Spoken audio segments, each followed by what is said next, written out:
wale wamtafutao. Hiyo ni la kwanza, unatoka nyumbani waamini hilo. Haleluya. Ukifika maeneo haya, basi unaingia katika Mathayo 18, walipo wawili watatu nami nipo hapa hapa katikati yenu. 18 nafikiri 20. Haleluya. Mkishafika wawili watatu mkikutana, basi mmekwenda mbele za madhabahu zake. Kuna vitu ambavyo unatarajia kuviona, maana yeye anasema anakuwepo katikati yenu, sio kama upepo. Kama anakuwepo katikati yetu, na maana lazima ana umbo fulani, lazima tuweze kumuona. Yani hakai kama hewa. Haleluya.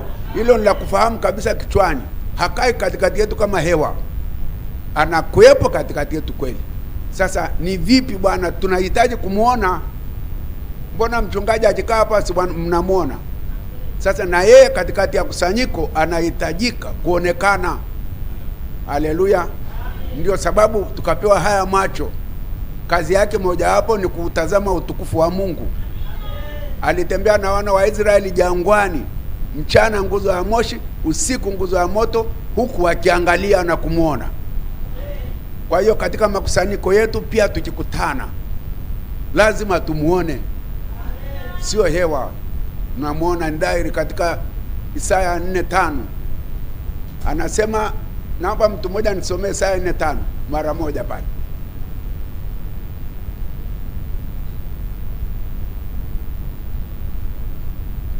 Kuone hodari wa kufungua Biblia. Isaya 4:5. Ndio. Anasema tena juu ya makao yote ya mlima Sayuni, tena juu ya makao yote ya mlima Sayuni, na juu ya makusanyiko yake, na juu ya makusanyiko yake, Bwana ataumba wingu na moshi. Bwana ataumba wingu na moshi wakati wa mchana, na mwangaza wa miali ya moto, wakati wa usiku, Kwa maana juu ya utukufu wote itatandazwa stara. Amesema katika makusanyiko yake, kama hili kusanyiko. Kwa hiyo watu wote ambao wanafanya makusanyiko kwa ajili ya Bwana wategemee hilo, kwamba lazima aonekane katikati yetu kama alivyoahidi. Mnapokusanyika wale watatu, yeye anakuepo. Sasa anasema katika makusanyiko ataumba wingu na moshi wakati wa mchana, na miali ya moto wakati wa usiku. Haleluya. Usipoona namna hiyo, na maana wewe unaabudu hewa ambayo si kweli. Unaabudu mtu ambaye yuko katikati yetu kama anavyosema. Haleluya. Sasa hayo yanatakiwa ni ya msingi kabisa uwe nayo, ili tuweze kuendelea. Sasa tulisema kwamba baada ni siku chache tu tumemaliza Pentekoste, tukawa tumeongea mambo Pentekoste, ambapo imetokana na Pasaka. Ilikuanzia Pasaka, baadaye ikafuata Pentekoste. Haleluya. Tukasema kwenye ile Pasaka na Pentekoste, ambapo ndio ilitoka ubatizo wa Roho Mtakatifu na moto, tukasema pale tunapata mafunuo katika ule ubatizo wa Roho Mtakatifu na moto, ambao ndio Pentekoste. Inawapa watu ujasiri, inawapa watu mafunuo, inawapa watu tunda la Roho, inawapa watu karama, inawapa watu huduma. Kuna vitu vingi ambavyo vinatokana na ule ubatizo wa Roho Mtakatifu na moto. Haleluya. Nami nikizidi kuongea hapo, naongea katika yale aliyoachwa. Watu wanajua sana habari za Roho Mtakatifu, lakini moto wameweka pembeni.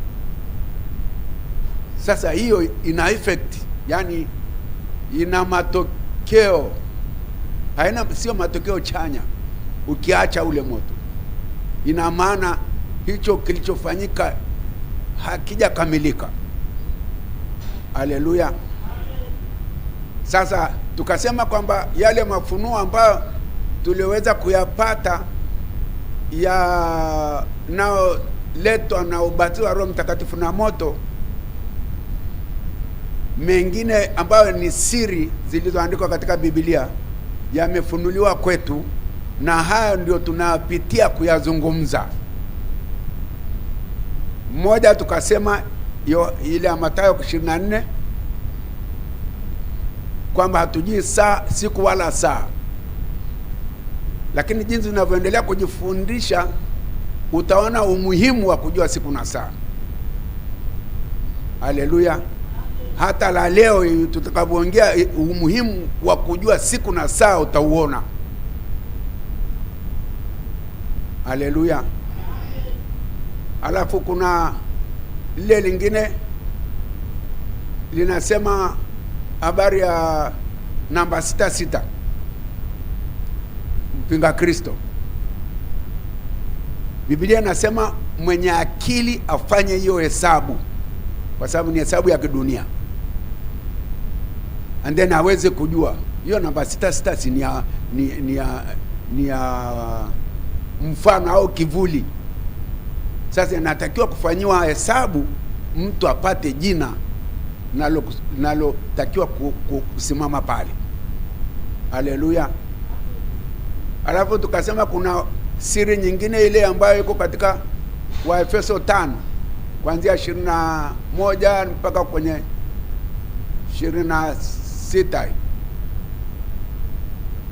Inasema Paulo anasema mwanamume atamwacha baba yake na mama yake, ataungana na mke wake, na hao watakuwa mwili mmoja. Akasema isipokuwa mimi nasema, natoa siri ya nanena habari ya Kristo na kanisa. Anasema habari hizo ni kubwa. Habari ya mwanamume kumwacha baba na mama na kuungana na mkewe na kuwa mwili mmoja. Anasema hiyo ni siri kubwa, ila yeye ananena habari ya Kristo na kanisa. Haleluya! Leo tutaongea hilo, lakini kuna ile siri nyingine za kumwabudu Bwana na siri ile nyingine ambayo haikuandikwa ni siri katika Biblia, lakini pia imefunuliwa. Nikakwambia kwamba kila mwaka mwezi Februari umepungua siku moja. Inaonekana labda watu wengi wameliachilia mbali, wala hawajafuatilia kujua siku moja hiyo imepungua katika mwezi Februari. Ilienda wapi? What happened? Watu yani hawajataka kujua. Haleluya! Lakini sasa wacha tuende katika ile ambalo sasa hivi liko mbele yetu. Ile juzi tukamaliza ile habari ya kwamba hatutalala sote.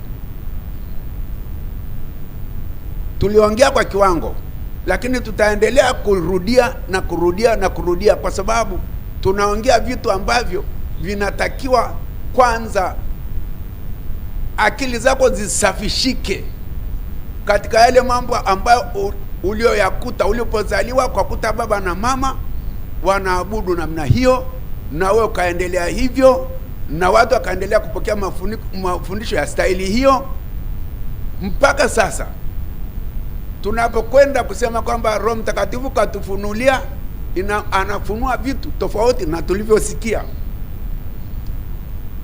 Sasa kusafisha kitu ambacho wewe umekuwa nacho tangu utoto na mpaka saa hizi uweke kitu kipya, iko kazi sana.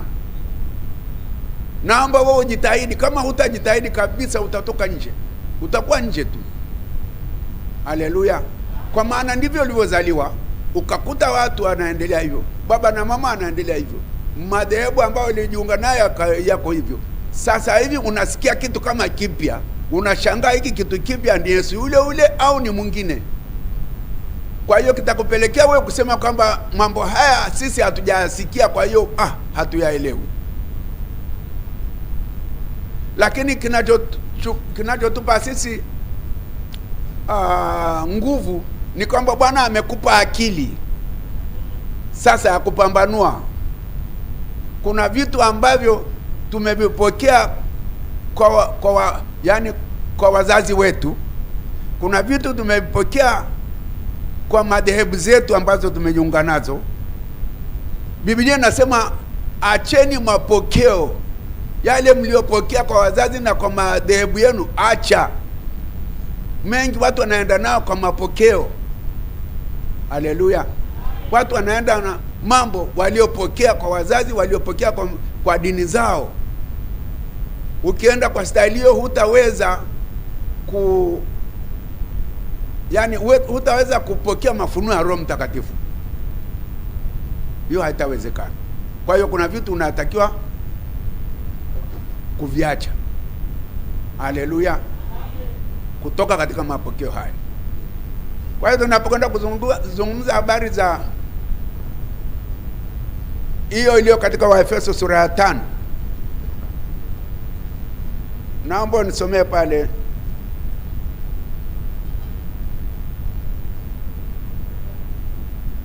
Waefeso 5 anza na mstari wa 25. Anza na 25. Enyi waume, ndio, wapendeni wake zenu, ndio, kama Kristo naye alivyolipenda kanisa, ndio, akajitoa kwa ajili yake, ndio, ili makusudi alitakase na kulisafisha kwa maji katika neno, ndio, apate kujiletea kanisa tukufu lisilo na ila wala kunyanzi wala lolote kama hayo, bali liwe takatifu lisilo na mawaa. Vivyo hivyo imewapasa waume nao kuwapenda wake zao kama miili yao wenyewe. Ampendaye mke wake hujipenda mwenyewe. Maana hakuna mtu anayeuchukia mwili wake popote, bali uulisha na kuutunza, kama Kristo naye anavyolitendea kanisa, kwa kuwa tu viungo vya mwili wake. Okay. Kwa sababu hiyo mtu atamwacha baba yake na mama yake. Kwa sababu hiyo mtu atamwacha baba yake na mama yake, ataambatana na mkewe, ndio, na hao wawili watakuwa mwili mmoja. Ndio. Siri hiyo ni kubwa. Siri hiyo ni kubwa. Ila mimi nanena habari ya Kristo na kanisa. Inatosha. Habari ambazo tumekuwa tukizikutana nazo na kuzifanya kwenye madhabahu zetu kila wakati ni hiyo ya mtu anamwacha baba yake na mama yake, anaenda kuambatana na mke wake. Yaani katika hilo eneo kuna makosa chungu nzima. Operation ya kufunga ndoa makanisani katika madhabahu, yani ni makosa matupu tangu mwanzo mpaka hapa tulipofikia. Haleluya. Hapa Biblia anasema kwamba mtu atamwacha baba yake na mama yake, ataungana na mkewe, na hawa wawili watakuwa nani? Kwa hiyo anayeacha akaungane na mwingine nani? Mwanamume. Kwa hiyo anayefanywa send off ni nani? Mwanamume. Leo hii mnafanya hivyo.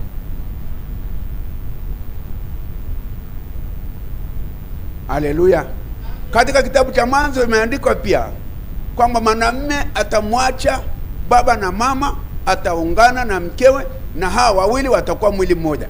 Kwa hiyo kiBiblia anayeacha baba na mama ni mwanamume, na hivyo anayetakiwa kufanyiwa send off, tunamwaga, ni mwanamume. Leo dunia wanafanyaje? Hapa kwetu wanaaga mwanamke. Kunakuwa na siku maalum ya kumwaga mwanamke kwa sababu anaenda kuolewa. This is totally wrong.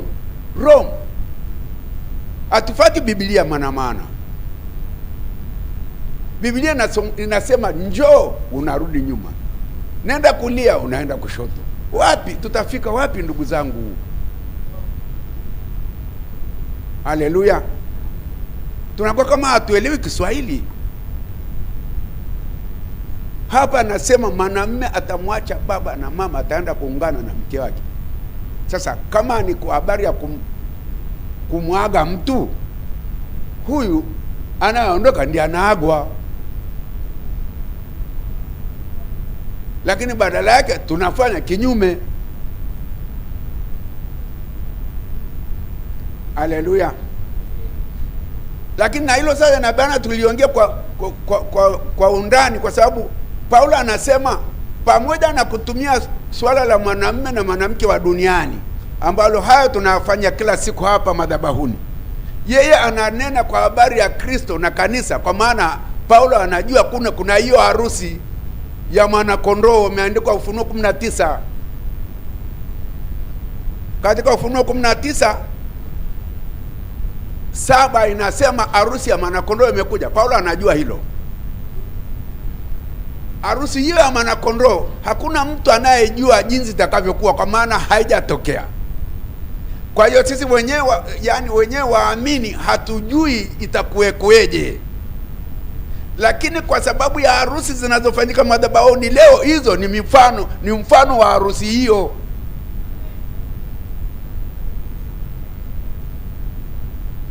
Wapenzi, nakwambia katika Mathayo ile 13:34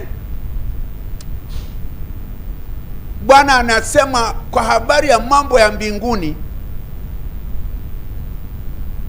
hasemi chochote asipoweka mfano wa duniani, kwa sababu hatutaelewa.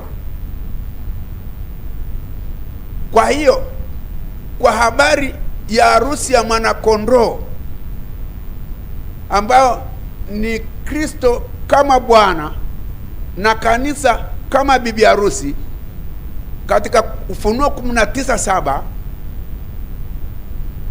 anasema kwa habari hiyo, kama duniani hapa hakuna mfano, hawezi kutuambia. Ndio maana kaweka mfano wa harusi zetu hizi. Wewe unafikiri nimemchukua bibi naoa? Wewe unajua kwamba kuna kitu unachoeleza hapa pale. Wewe unaoa kwa ajili gani? Na wewe unaolewa kwa ajili gani? Do you know the reason? Haleluya! Usitamani tu kuoa wala kuolewa bila kujua essence behind it, yani bila kujua, niweke kineno gani pale. Unapotamani kuolewa na unatamani kuoa, kitendo chako hicho kimbingu kinaeleza nini? Unafikiri Bwana alitaka nyie tu muoe na kuolewa, muoane na kuolewa? Kuna message, kuna ujumbe wa mbingu ambao unafuatana na hilo jambo. Kama nilivyowaambia kwamba pamoja na hilo ni moja, lakini pamoja na hayo nilikwambia kwamba hata kama unavaa nguo hizi unazoniona nimevaa, hii ni kielelezo. Hii nguo sivai tu, lazima nijue navaa, kuna ujumbe wa kimbingu ambao unasema katika Ufunuo kwamba ombeni vazi jeupe kushuka juu mpate kuvaa, aibu ya uchi sionekane. Mfano wake ni nguo hizi nimevaa saa hizi. Kwa hiyo nguo hizi ni kielelezo cha vazi halisi la mbinguni. Harusi tunazofanya madhabahuni ni kielelezo cha halisi cha harusi ya mwana kondoo. Ufunuo 19 ambayo ni Kristo na kanisa lake. Haleluya! Kwa hiyo sasa viko vitu vingi, hata chakula ukila, usione tu kwamba unakula. Iko hadithi, iko ujumbe wa Mungu anataka kupitishia we kupitia chakula unachokula. Ndio maana tunakula chakula, ndani ya dakika ngapi kimeshaisha, unataka tena, maana ukiacha utakufa. Unajisikia kuwa mhitaji. Nimekula alafu ya kunipa uzima, chakula kile unimkula kwa ajili ya kuwa mzima. Then hajikai muda mrefu kimeisha. Unataka tena. Sasa hiyo hadithi tutaendelea nayo mpaka lini? Kumbe Bwana ana chakula cha kwake kishukacho kutoka juu, ambacho hicho kinafanya mambo zaidi ya kutaka tena na tena na tena. Na akakielezea hicho chakula chake kishukacho kutoka juu kinafanyaga nini kwa mtu. Haleluya. Lakini kila akiongea watu hatumuelewi. Kwa hiyo kwa habari ya chakula, unakula chakula kwa sababu kuna ujumbe wa Mungu wa kimbingu. Bwana Yesu anasema mimi ni chakula kishukacho, mwili wangu ni chakula kishukacho kutoka juu. Mtu ale asife. Hiyo ndio hadithi ambayo inatokana na tukio la wewe kuwa unakula chakula hapa. Ukivaa nguo vyovyote utakavyovaa, nzuri mbaya, imekuaje, imeshuka, imekupanda, imekuwa fupi, hiyo inaleta hadithi. Bwana anataka kuambia kitu cha kimbingu, kwamba vyovyote utakavyokuwa umevaa, hiyo ni show, lakini ujue kama kuna vazi ambalo linatakiwa kutoka juu. Haleluya. Sasa Bwana anasema kwamba anapoongea namna hiyo, yaani kwa habari za mbinguni anazotaka kutupatia, lazima aweke mfano wa duniani. Anasema kama mfano wa duniani haupo, hawezi akasema chochote. Haleluya. Kwa maana anasema hatutaelewa. Sasa ndio maana Paulo anazungumza, anasema habari ya watu kuoa na kuolewa makanisani hapa au duniani hapa,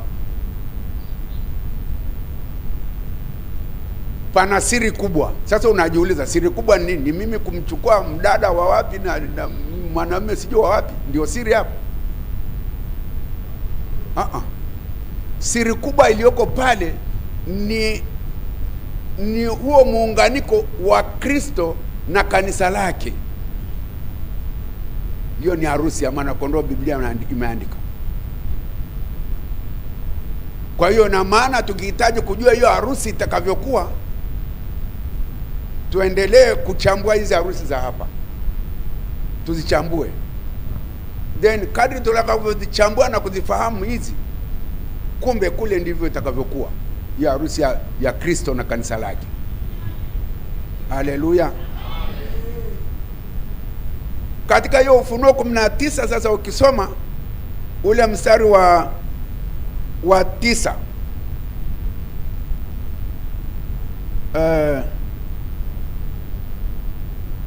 Biblia nasema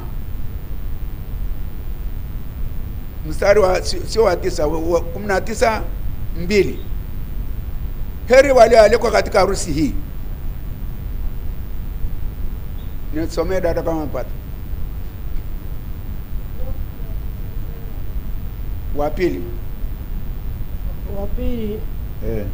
pili anasema kwa kuwa hukumu zake ni za kweli. Wa 9 ndio inasema heri walioalikwa. Hebu rudia pale kwenye 7. Ufunuo 19:7. Na tufurahi, tushangilie, tukampe utukufu wake. Okay. Kwa kuwa harusi ya mwana-kondoo imekuja. Okay. Na mkewe amejiweka tayari. Harusi ya mwana-kondoo imekuja na mkewe amejiweka tayari. Ndio. Haleluya. Amen. Inasema hebu endelea. Mstari wa 8, naye amepewa kuvikwa kitani nzuri ing'arayo safi. Kwa maana kitani nzuri hiyo ni matendo ya haki ya watakatifu. Okay. Mstari wa 9. Wa 9. Naye akaniambia, andika, heri walioalikwa karamu ya harusi ya mwana-kondoo.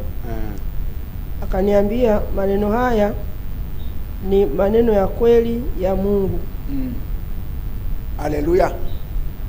Yaani ukianzia hapo kwenye hii harusi nyinyi mnapofanya harusi, si kuna watu mnaopelekea kadi za kualika? Haleluya. Mnatumia, yani kabla ya siku ya harusi kuna watu unaoalika. waje akashangilie na wewe. Hao watu ambao unaowaalika wenyewe wanajijua kwamba wao ni akina nani katika mwaliko huo. Haleluya. Maana nyie mnaoana labda mnajijua, mnaowaalika waje wakahudhurie, wao wanajielewa,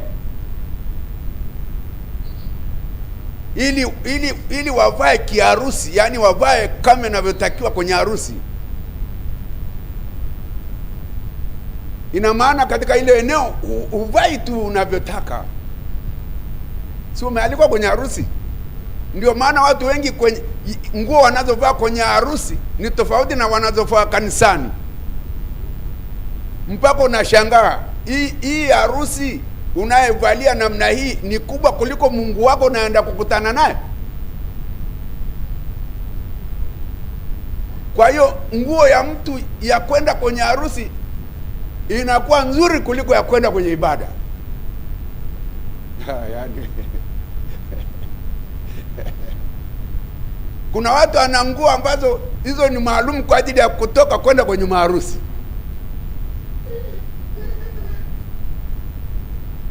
Kwenye ibada anaenda kukutana na mheshimiwa Mungu muumba wake, mwenye kutoa uhai na kumpa maisha na kila kitu hapa duniani. Anakwenda tu ovyo ovyo kama anavyotaka. Mimi nawashangaa.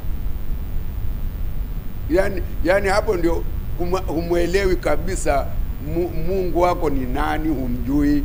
Hata hiyo uzima wa milele Yohana 17 utakuwa huna, kwa sababu wewe humjui. Kwa kiwango umetambua harusi zaidi kuliko yeye, maana humjui. Aliyekuwa anastahili kuvaliwa vizuri ni nani? Ni yeye au ni harusi? Wanadamu, akili zetu zimeenda wapi? Harusi ya siku moja unaivalia special. Mungu wako anakupa uhai na anakutunza na kukulinda duniani hapa, unafanya kama sio kitu. Ndio maana nakwambia katika Mathayo 22:13 kuna kitu ambacho kimesoma pale. Mathayo 22 mstari wa 13. Mfalme akawaambia watumishi, mfungeni mikono na miguu. Huyo ni mtu ambaye alikuwa amealikwa. Mchukueni mkamtupe katika giza la nje, ndiko kutakuwako kilio na kusaga meno. Embo anza juu pale tupate hadithi nzuri zaidi hapo, habari nzuri. 22:1.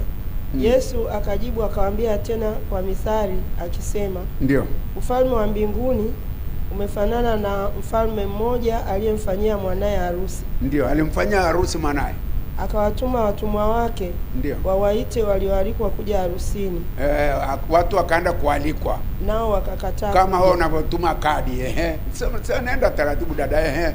Nao wakakataa kuja. Wakakataa kuja waliotumiwa kadi. Akatuma tena kwa wengine akisema, ndio, waambieni wale walioalikwa, ndio, tazameni nimeandaa karamu yangu, ndio, ng'ombe zangu na vinono vimekwisha kuchinjwa. Kuna pilao na mazagazaga na kila aina. Endelea. Na vyote vimekuwa tayari, ndio, njooni harusini. Lakini hawakujali. Wakaenda zao. Kwamba tumeshaona mengi bwana, maharusi mangapi tumeenda sisi. Hiyo hayatubabaishi. Endelea. Mmoja shambani kwake, mmoja kwenye biashara yake. Nao waliosalia wakawakamata watumwa wake, wakawatenda jeuri, na kuwaua. Basi yule mfalme akaghadhabika, ndio, akapeleka majeshi yake, ndio, akawaangamiza wauaji wale, ndio, akauteketeza mji wao, ndio. Kisha akawaambia watumwa wake, akawaambia wale watumwa, harusi tayari, lakini wale walioalikwa hawakustahili. Walioalikwa hawakujali. basi enendeni hata njia panda za barabara, enendeni njia panda, na wote muwaonao waiteni harusini. Mkawaalike watu tofauti tofauti huko njia panda mnamuona. Watumwa wale wakatoka, ndio, wakaenda njia kuu, ndio, wakakusanya wale wote waliowaona, ndio, waovu kwa wema, ndio. Harusi ikajaa wageni, ndio. Lakini alipoingia yule mfalme ili kuwatazama wageni wake, mfalme anaingia kutazama walioalikwa. Akaona mle mtu mmoja asiyevaa vazi la harusi. Akaona mtu mmoja asiyevaa vazi la harusi. Ndio maana nimekwambia kwamba wanaalikwa kwenye harusi hapa, harusi zetu hizi sasa wanajitambua ili ya kwamba waje wamevalia kiharusi au wanakuja tu. Endelea. Akamwambia, rafiki, uliingiaje humu? Wewe nani kakuita hapa? Nawe huna vazi la harusi. Na vazi la harusi wewe huna. Naye akatekewa. Ndio. Mfalme akawaambia watumishi, ndio, mfungeni mikono na miguu, ndio, mchukueni mkamtupe katika giza la nje. Ndiko kutakuwako kilio na kusaga meno. Kwa maana waitwao ni wengi, bali wateule ni wachache. Basi natosha. Hiyo harusi inafanyika, cha kwanza ni waalikwa. Kama je, wanajitambua kwamba wao ni sehemu ya hiyo harusi, ni part ya kinachofanyika hapo, ili kusudi na wao wakae mkao wamejiandaa. Ndio maana katika harusi zetu hapa mchungaji anasema, kwa mamlaka niliopewa na Mungu na kwa mamlaka niliopewa na kanisa. Sio yeye, hasemi anafanya yeye tu, na wala hasemi kwamba Mungu kanipa mamlaka. Lazima ataje mamlaka nimepewa na Mungu na kwa mamlaka nimepewa na kanisa, ambalo ndio wale waalikwa. Jamani, tuko hapo? Amen. Wale waalikwa ni part ya ufungaji wa ndoa hiyo husika. Ndio maana wanatakikana wajitambue kwamba wasipokuwepo, na maana kumbe hamna kufunga hiyo ndoa, hata kama mchungaji yuko. Kwa maana mchungaji anafanya kitendo hicho kwa ruhusa ya Bwana na kwa ruhusa ya kanisa ambalo lipo hapo. Haleluya. Kwa hiyo ina maana hawa walioko hapo wanatakiwa wajitambue kwa level hiyo, kwamba ina maana wasipokuwepo, hata mchungaji akuwepo, hafanyi chochote. Maana hao ndio wanamuidhinisha mchungaji pamoja na Mungu ili mchungaji afanye hicho kitendo. Kwa hiyo wao ni sehemu ya wafungaji wa hiyo ndoa. Ndio maana ina maana kwamba na hapo panatakiwa na wao wajue namna ya kukaa, kama ni kuvaa namna, kama mchungaji anavaa majoho, na maana na hawa wana jinsi wanatakiwa kukaa, kwa maana wanahusika katika ufungaji wa hiyo ndoa. Haleluya. Sasa kwenye harusi, cha kwanza ni hicho. Kuna vitu ambavyo tutavipitia, maana tunaongea sasa habari ya harusi zetu makanisani hapa, zikiwa hizo ndio kielelezo cha harusi ya mwanakondoo, Ufunuo 19. Na hicho ndio Paulo alisema kwamba siri hiyo ni kubwa. Haleluya. Siri kubwa iliyopo sio ya mwanamke kuchukua mwanamume au mwanamume kuchukua mwanamke waliokuwa hapa. Wale wanatupa hadithi, yani wanatupa ujumbe wa harusi ile ya Kristo na kanisa lake. Haleluya. Kwa hiyo kwenye harusi hizi, tukianza na hao waalikwa, lazima pia tuwe tumeshapanga siku ya harusi. Hiyo siku ya harusi ambayo umealika watu, umepanga ni tarehe ngapi? si lazima utawaalika na wao wajue, kwa sababu kumbe wao ni sehemu ya wafungaji wa hiyo ndoa. Lazima wajue mipango yote, lazima waijue, kwa sababu mwishoni watahusika katika kufungisha wakiwa na mchungaji. Haleluya.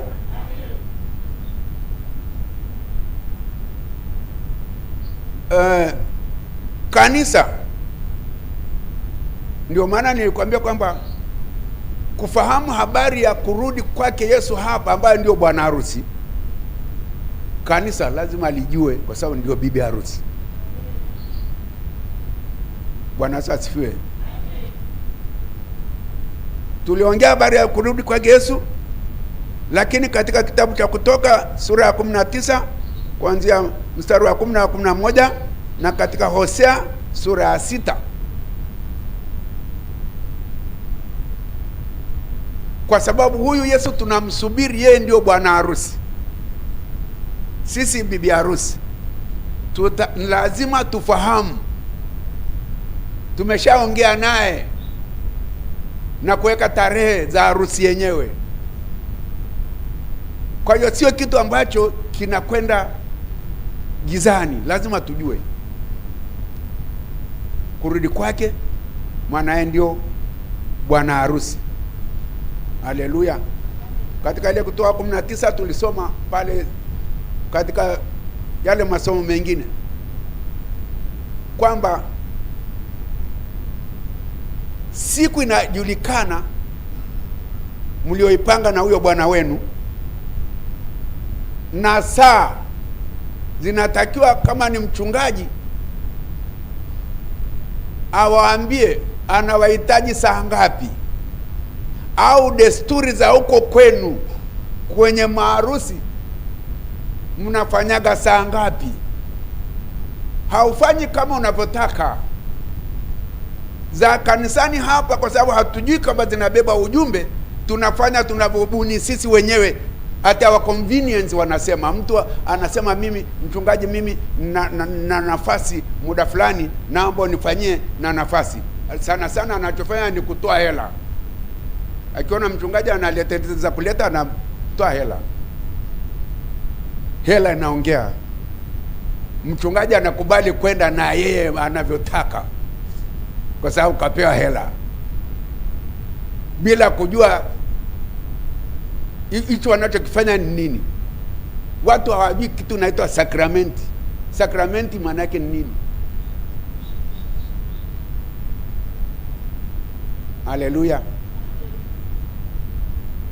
Lakini kwa sababu hii harusi ya hapa inatuambia kwa habari ya Kristo na kanisa, lazima tujue huyo Kristo bwana wetu na sisi kanisa ni lini hiyo harusi na ni saa ngapi. Haleluya. Katika hiyo kitabu cha Kutoka 19 inaeleza pale Bwana alivyokuwa anashuka juu ya wana wa Israeli, alipowaagizia siku na saa. Haleluya.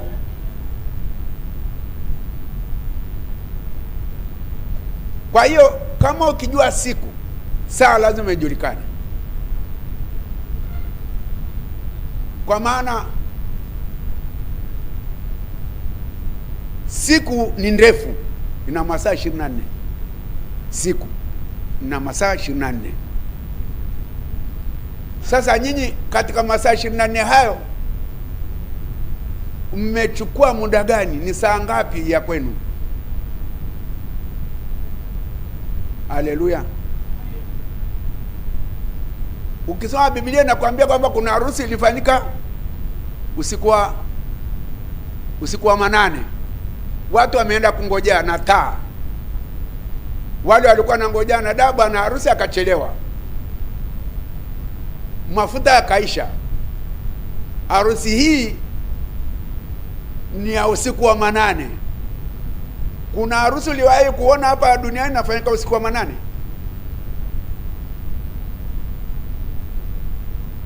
watu wanaenda kusubiria na taa za chemli mpaka mafuta yakaisha, kwa sababu walikuwa wanasubiri. Wakagawanika, wengine wakaenda kununua, wengine wakabaki waliojaa na mafuta. Waliotoka nje kwenda kununua wakarudi akuta bwana harusi alishaingia na mlango umefungwa.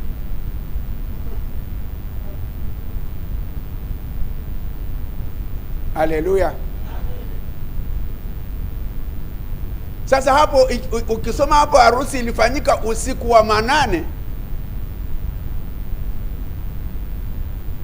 Hiyo ni sawa. Sikwambii kwamba wewe ukaamke saa 8 za usiku, saa 7 za usiku kufanya harusi. Ukiweza kufanya hivyo sawa tu, kwa sababu ina maana, inakueleza nini unachotaka kufanya wewe ndani ya saa 7 ya usiku. Kwa habari ya harusi ya mwana kondoo, haleluya, kuja kwake kwa ajili ya kanisa lake ambalo ndio bibi, zinatakiwa saa katika ile masaa, siku nimekwambia siku na masaa 24.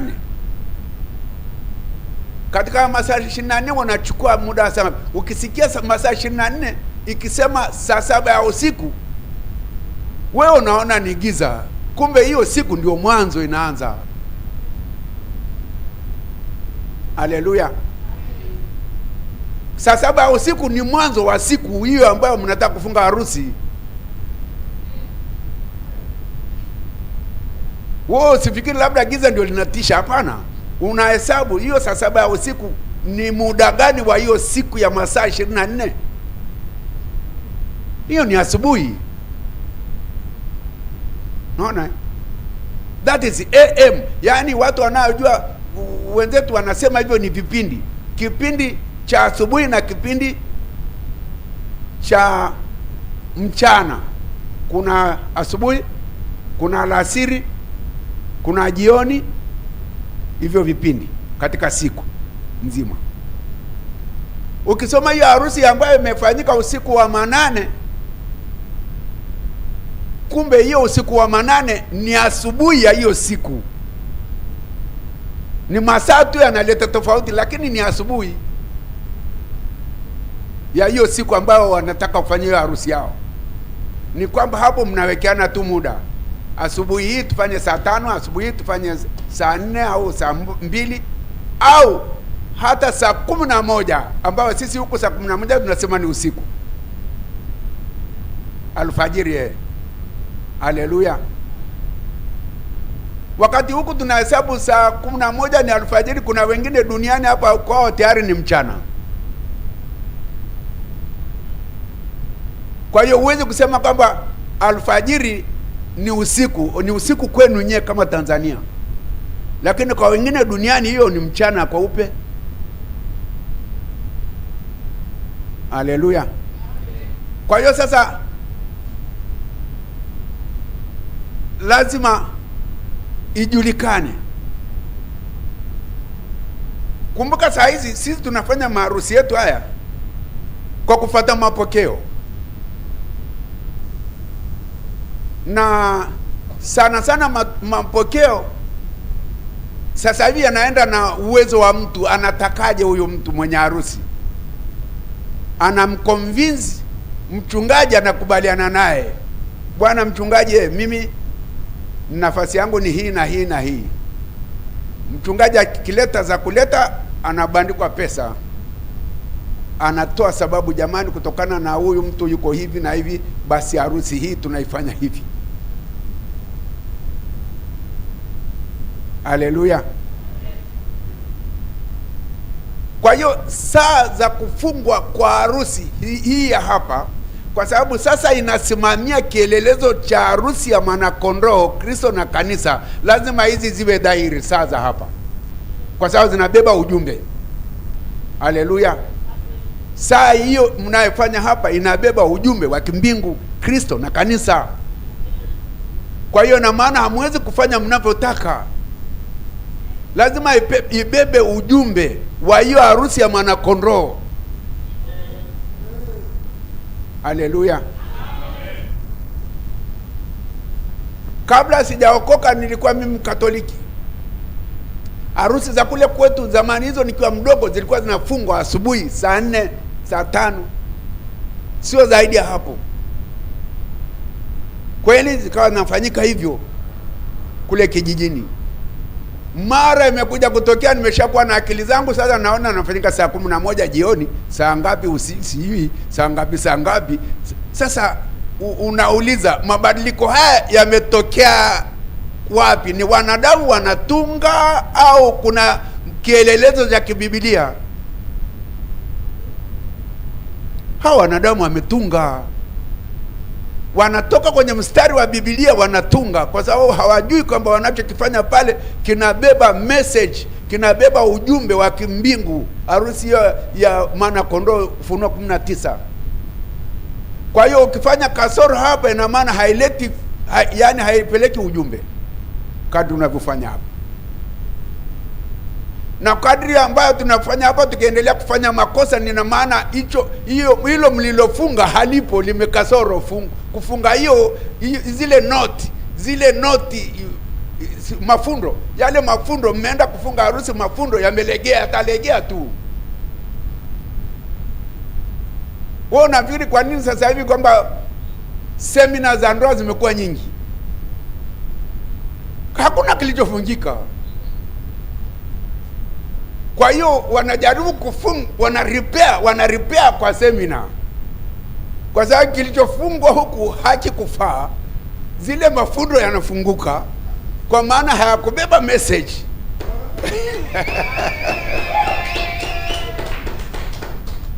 Haleluya!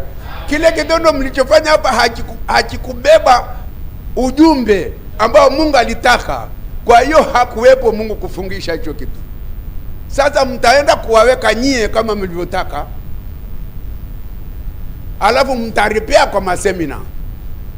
Njoni tena tukutane semina wanandoa. Njoni tena tukutane semina wanandoa. Semina mnafanya semina, kwani ina kasoro gani? Hiyo ndoa ina kasoro gani? Mimi tangu nimefunga ndoa miaka 47 sijawahi kufanya semina.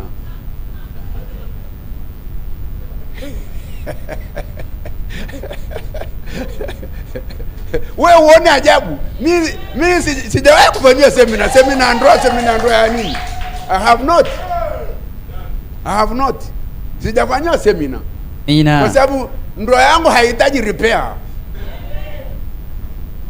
Imekaza, mafundo yalikaza. Amina. Haleluya.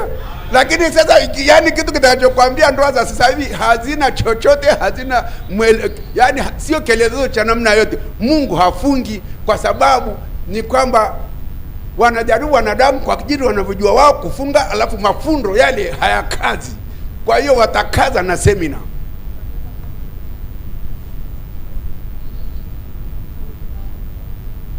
Mimi nimefunga ndoa alafu watu wanafanya semina, wanamsaisha Mungu. Huyo Mungu aliyotufungisha leo, wewe unakuja kuniweka semina, unataka kusemaje? Mungu kakosea? Haleluya. Maana lazima uwe na sababu. Unanifanyia semina kitu amefunga mwenyewe Mungu pale, alafu leo wewe unanifanyia semina. Huyu Mungu alifanya makosa kwenye kufunga?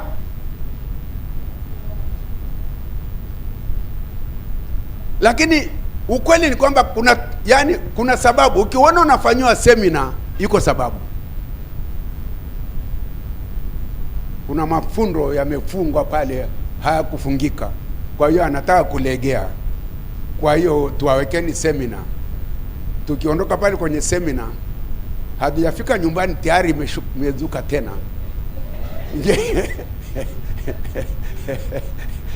Si yale tuliongea kwenye semina, jamani kaeni hivi, jamani kaeni hivi, neno linasema hivi, neno linasema hivi. Tumetoka pale, kabla hatujafika nyumbani tayari umeshasahau.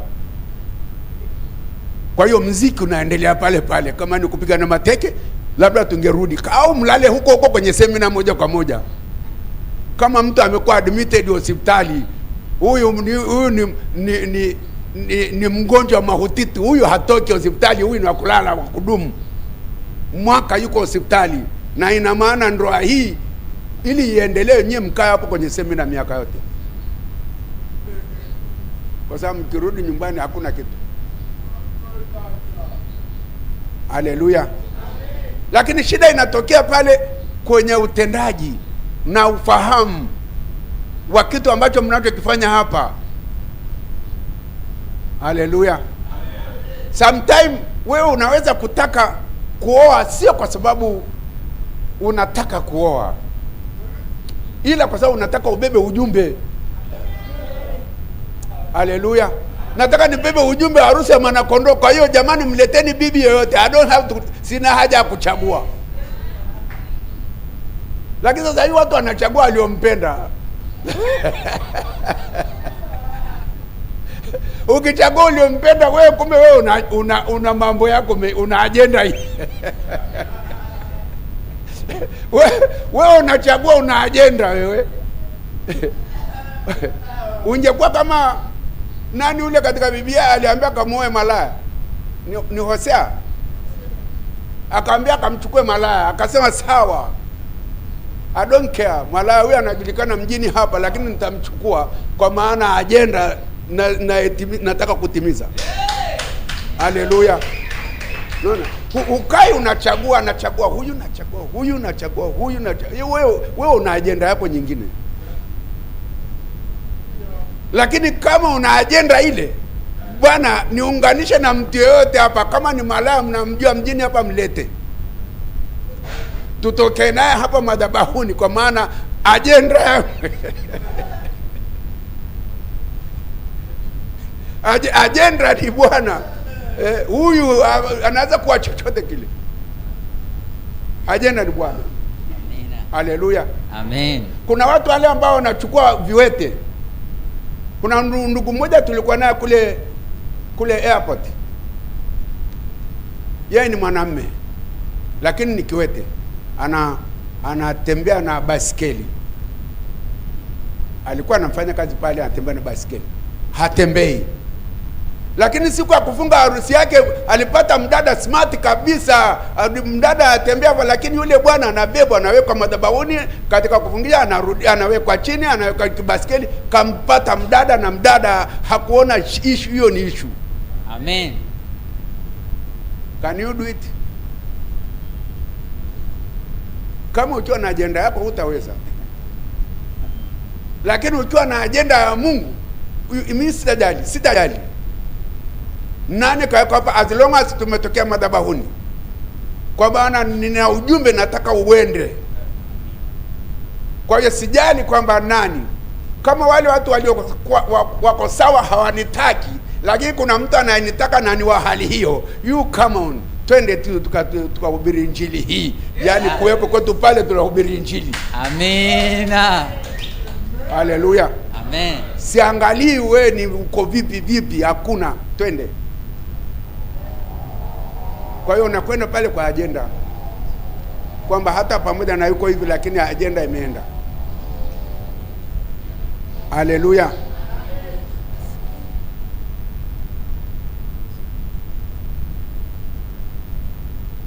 Kwa hiyo sasa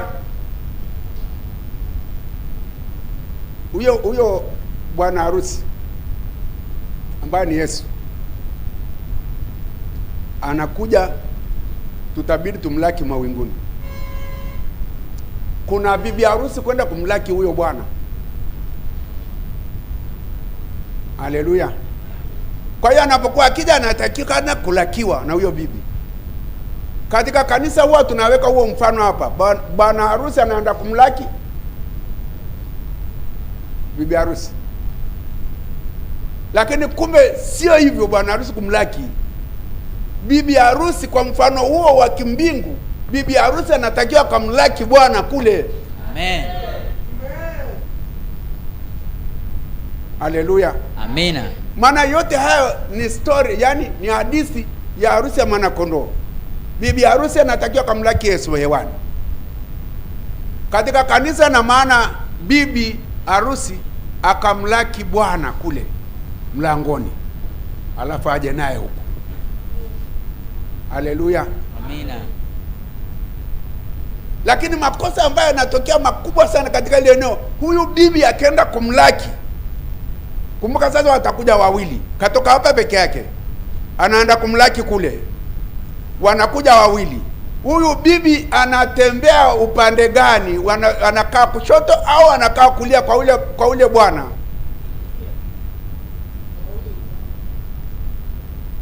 Haleluya, amina. Hilo ni muhimu, kwa sababu katika eneo hili sasa watu wanatakiwa wafahamu. Kumbuka tuko madhabahuni, tunayafanya hapa yanatakiwa tufanye kwa akili zetu ziko sawa. Haleluya, amen.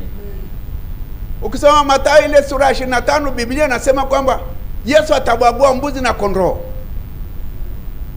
Kondoo ataweka mkono wa kulia, mbuzi mkono wa kushoto. Hawa mkono wa kushoto hawa ni wakwenda jehanamu.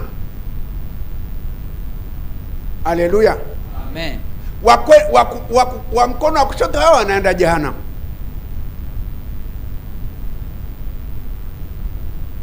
Haleluya. Sasa kwa namna hiyo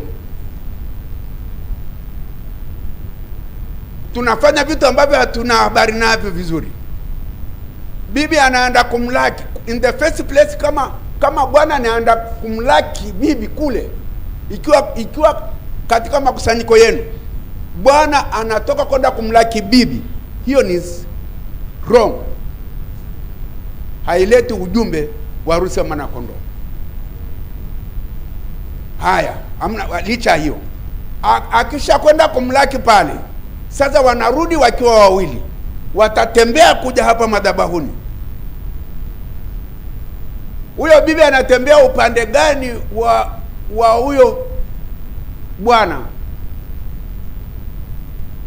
Kwa sasa hivi kwa madhehebu nyingi tulizonazo hapa, bibi anawekwa mkono wa kushoto. Ndio madhehebu anafanya hivyo. Ukimweka bibi mkono wa kushoto, tayari umeshaharibu kila kitu, na huyo bibi umesha destroy, yani umemtafutia kwenda kuzimu, anataka hataki. Amen. That is very serious. Haleluya, amina. Sasa hapa panatokea shida kwa sababu ya kutokufahamu kibiblia. Kushoto kuna husu nini na kulia kuna husu nini? Haleluya, amen. Ukisoma hayo Mathayo 25 inakwambia Yesu atabagua, akibagua mbuzi na kondoo, mbuzi kushoto, maana wanaenda jehanamu, kondoo kulia, maana wanaingia katika ufalme. Haleluya. Ni muhimu kujua upande wa kushoto na kulia maana yake katika imani ya Biblia. Haleluya. Katika Mathayo ile sura ya 20, ukianzia mstari wa 20 pale, Biblia inasema huyu mama,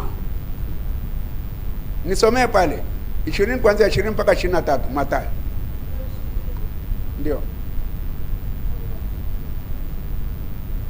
20 mpaka 23. Mama yao wana wa Zebedayo Ndio akamwendea pamoja na wanawe. Huyo mama akamwendea Yesu akiwa na wanawe, akamsujudia. Ndio na kumwomba neno.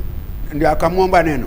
Akamwambia, wataka nini? Yesu akamuuliza, unataka nini mama? Akamwambia, agiza kwamba hawa wanangu wawili wakati mmoja mkono wako wa kuume na mmoja mkono wako wa kushoto katika ufalme wako. Yesu akajibu akasema, hamjui mnaloliomba.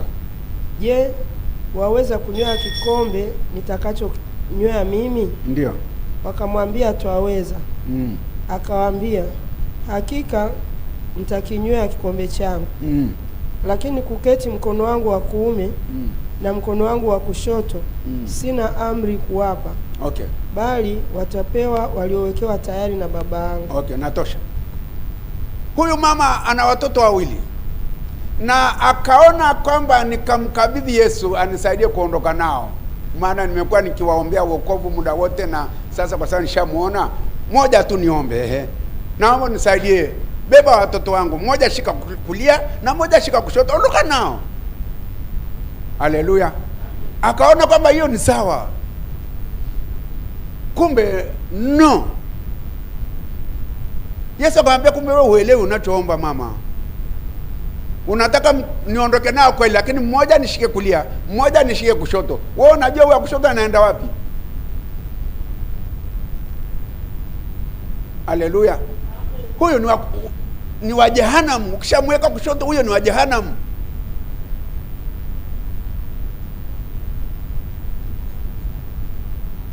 Wapenzi, tuko hapo. Inabidi kanisa mjue kiroho, kushoto na kulia kuna maana.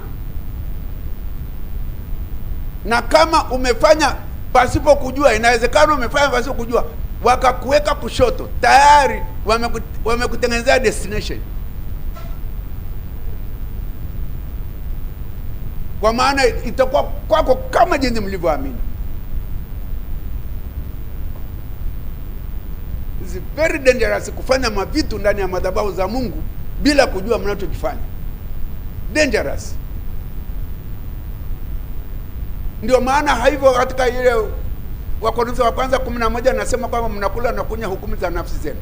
Mambo haya wanafanyia madhabahuni, lakini kwa sababu hawaelewi wanachokifanya, inasema wengi wamelala, wengi ni wadhaifu, wengi wamekufa. Kwa sababu mmefanya kitendo pale, hamkielewi vizuri na mkakifanya, madhara yake ndio haya.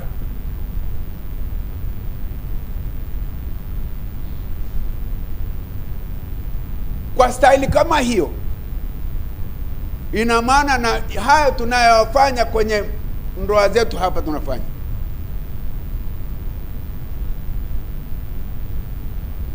Kadri unavyoona kwamba masemina yanazidi ya ndoa, ndio kadrio na mwisho tayari umeshawekwa. Nimekwambia semina zinawekwa kwa sababu kilichofungwa pale hakikufungika. Lakini na mwisho tayari yule mmoja tayari mmeshamwekea destination. Kwake yeye ni jehanamu kwa sababu ya upande ambao mmemweka. Kumbuka pale mmebeba message, mmebeba ujumbe wa mbingu, Kristo na kanisa. Kristo anapokuja, kanisa halitakaa kushoto kwake. Haleluya! Kanisa halitakaa kushoto, kwa sababu kushoto inajulikana ni eneo la kuzimu.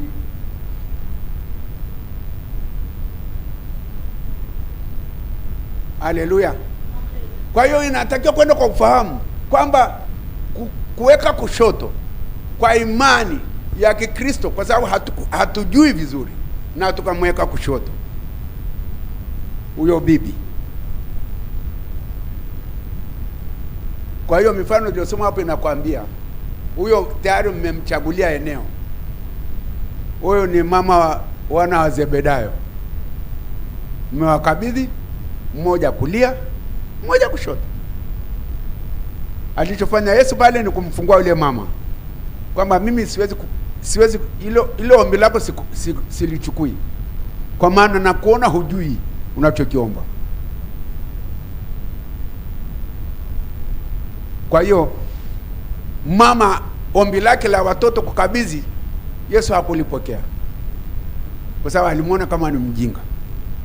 Sijui kama saa hizi makanisani Bwana anaona kama ni wajinga au anaonaje, lakini kuweka kushoto haifai. Haleluya!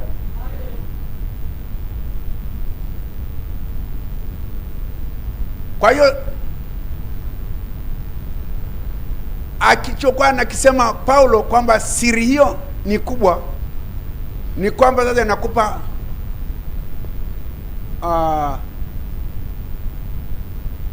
mlolongo wa jinsi harusi ya mwana kondoo na kanisa lake itakavyokuwa. Kwa hiyo akichukua ya duniani, amechukua ya duniani, akitaka kuelezea mbinguni habari ya Kristo na kanisa lake, jinsi ambavyo itakavyokuwa, kwa maana hakuna anayejua ule muda wa kwamba harusi iliwahi kufanyika bado. Kwa hiyo hatujui. Haleluya! Ndani ya eneo hilo kuna vitu katika Biblia ambavyo ukisoma utashangaa. Mfalme Sulemani alioa wanawake wa kuoa ni 300 au ni 700. Kuna 700 na 300. Wa kuoa peke yake ni 300. 700.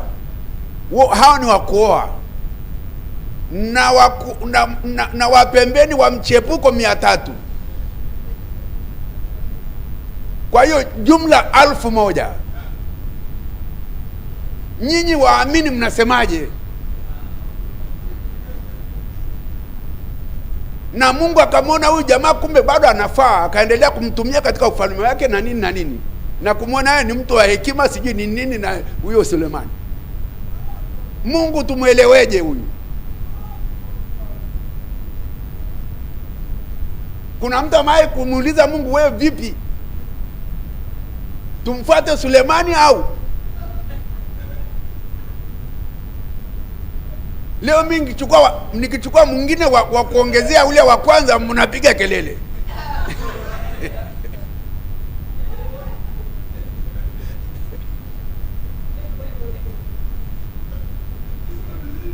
Kelele zenu zinatokana na nini?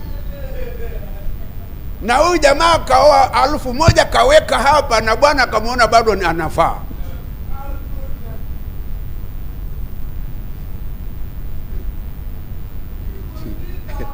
Mungu tu atufungue kwenye yake. Haleluya. Yule ilifanyika hivyo, ni sawa kabisa ilivyofanyika kwa huyo Sulemani, sawa sawa na jinsi ilivyofanyika kwa Farao. Farao alifanywa na Mungu kuwekwa moyo mgumu ili kusudi la Mungu likapate kwenda kuonekana, lakini kumbe alikuwa anamtia kichwa ngumu na moyo mgumu ni Mungu mwenyewe, asikubali anachokisema Musa. Lakini Mungu akasema, mimi namtia ugumu huyu jamaa ili kusudi matendo yangu makuu yaonekane. Kwa hiyo Mungu, okay. Sasa kwa Sulemani Mungu alimfanya hivyo, ndio maana hakumhesabia kosa kwamba njoo tubu. Nitubu nini? Umewahi kusoma aliwaambia tubu juu wanawake 1000? Hapana. Lakini na wewe umewahi kusikia mtu alimanage wanawake 1000 ukweli? Kiukweli I don't think, sidani, lakini anao. Haleluya. Ni vitu kama hivi, yani baadaye tutajifunza habari za vielelezo, symbolism, kwamba huyu Mfalme Sulemani kilichokuwa kinafanyika, anachokitazama Mungu sio wale wanawake 1000. Yeye alitaka kukueleza habari ya Kristo na kanisa. Kwani sisi kanisa tuko watu wangapi? Wengi, hata hawahesabiki mamilioni. Tunaolewa na mwanamume mmoja, sio unaniolewa.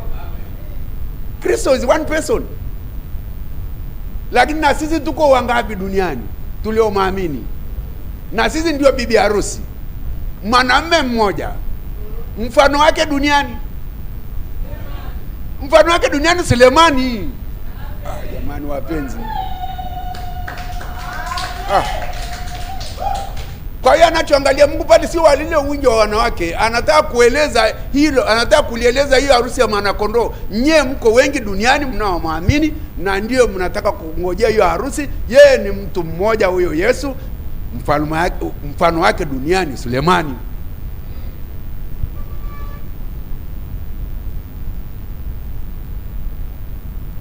Bwana atufungue akili. Watu wanajaribu, kuna wengine wanajaribu kuigaiga kidogo, wakitetea hiyo Sulemani, lakini na wao wanafika tu mwisho 3 labda au 4, lakini hawaendi kwenye 1000. Naona kwa nini hawafiki kwenye 1000? Hao walienda hivyo ni watu waliopotea, ila hawaelewi Biblia, hawaelewi Biblia inasemaje. Na sisi Wakristo pia kama na sisi hatuelewi, tungetamani kwamba tuchukue na sisi wingi wa hao, maana kila saa niambie, mara nimetamani huyu, mara nimeshatamani. Sasa nichukue tu niweke hapa, kama watafika 20, 30, 40, 50, unaona lakini ni kwa sababu ya ufahamu. Haleluya. Nimekwambia huyo Sulemani alikuwa hivyo kwa sababu yeye ni kielelezo cha ile harusi ya mwana kondoo. Bwana ni mmoja katika hiyo harusi,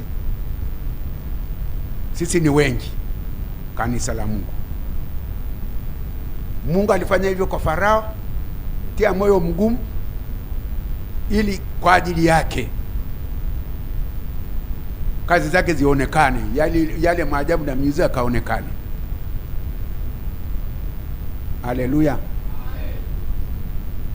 Kwa hiyo tuseme hivi sasa kwamba lazima kufuatilia kwamba kwa ule muda tulisema, muda na saa unatakiwa uwe muda maalum unaofuatana na Biblia, kueleza sasa huyu Kristo anayekuja anakuja saa ngapi.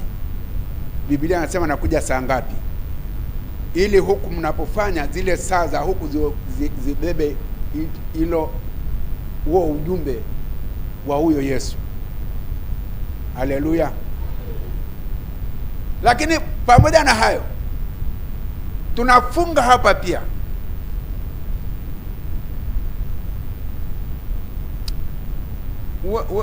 yaani hawa watu mnaowafungisha ndoa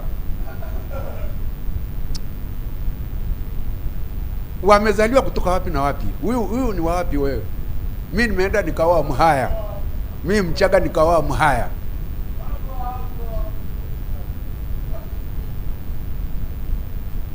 Mimi Mchaga na wao Mhaya, mzimu wa Mchaga na Mhaya vinakubaliana? Nyie mnajua kuna mizimu? Wewe umetoka kwenye ukoo gani? Mimi Mchaga ukoo wa kina Mosha. Na we mimi Mhaya ukoo sijui akina nani Mjuni. Mna habari ukoo zenu hizo zina mizimu ambao watu walizumia zamani, kama hata mpaka sasa wengine wanaomba mvua au wanaomba sijui nini, wanatumia hiyo mizimu. Mna habari kuna mizimu kwenye ukoo? Sasa unataka kuwaunganisha mzimu wa Kichaga na mzimu wa Kihaya, vitakubaliana?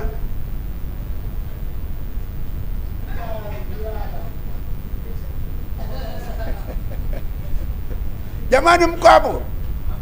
Yaani mimi nakwambia msiende blindly. Wewe mzimu wa Mchaga na mzimu wa Kihaya mnataka kuwaunganisha haya, hiyo mizimu itakubaliana vipi? Ndio maana nimekwambia semina nyingi, kwa sababu mizimu inagombana.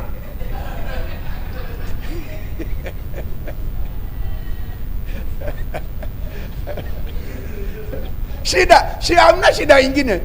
Huyu mdada nampenda sana, na mimi huyu mwanamume nampenda sana, lakini nashangaa kinachozuka sasa hivi, kila saa hatukubaliani. Katika ile hatukubaliani, tumekosana wakati tunapendana. Kumbe ni mizimu inakataa. Yule bwana sio kama ni mbaya, unampenda, ulimchagua, unampenda na yeye anakupenda. Lakini kwa nini sasa hamkai? Watu wanasema kuna shetani gani hapa? Sio shetani gani hapa, shetani mzimu.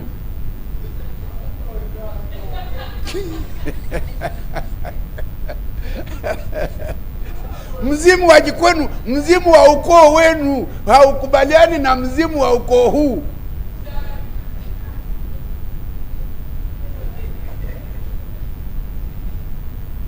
Kwa hiyo vita ya mizimu itawafanya nyinyi hamtakaa katika amani. Haiwezi.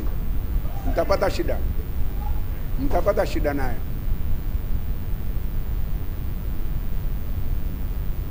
Hallelujah.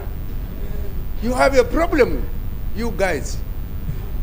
Watu wanafunga tu, mradi umefunga. Haleluya. Kule kwetu Uchagani walikuwa hiyo hawaruhusu mtu kaoe nyumba ya ngapi, ya 10 na ngapi kule, hawaruhusu kwa sababu wanajua kwamba kuna tofauti ya mizimu, na wanajaribu kuhakikisha kwamba nyinyi mmefungana watu wa mzimu, yaani mizimu inakubaliana. Okay, sasa hivi tunaenda hivyo, tunaoa kule, tunaoa kule. Hii mizimu tunaifanyaje?